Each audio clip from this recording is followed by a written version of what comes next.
Well, hey there, and welcome to Understanding the Bible, Week 4. This week, we are looking at the 7 trumpets in Revelation chapter 8 through 10. And so, of course, the study plan this week is going to involve reading Revelation 8 through 10.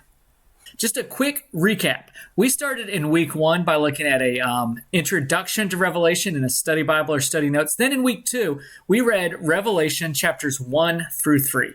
This was where John had a vision where Jesus appeared to him, and he sent 7 letters to 7 churches in Asia.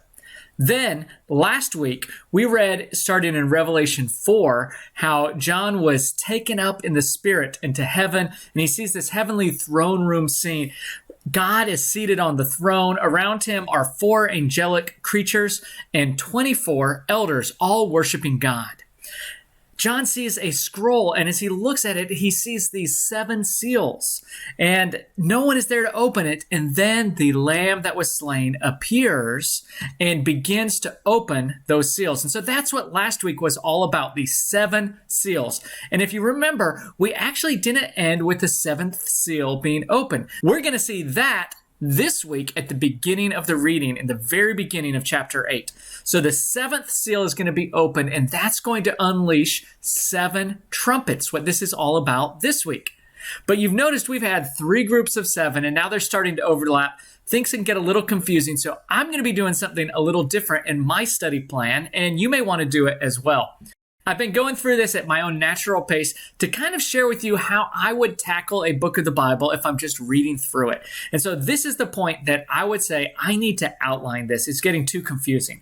So I'm going to do that this week. I'm going to start outlining all the stuff, see how it fits together. I'm going to be looking at the setting and then what takes place. So each of those 7 things, and putting it all down on paper in a way I can keep track of. If you'd like to see how I do that, that's what I'm going to be doing in the study with me this week, is I'm going to be outlining everything I've read, including this week's. So that's my plan for the week. I'm still going to be doing the highlighting in green for cross references, yellow for understanding of the meaning of the 7 trumpets, and then in red if I don't understand. But the outline is going to be what Study With Me is all about. And then lastly, this Friday, I'm going to be explaining 4 different interpretations of the 7 trumpets. So that's the study plan for the week. Look forward to it and to seeing how God speaks to us through Revelation chapter 8 through 10.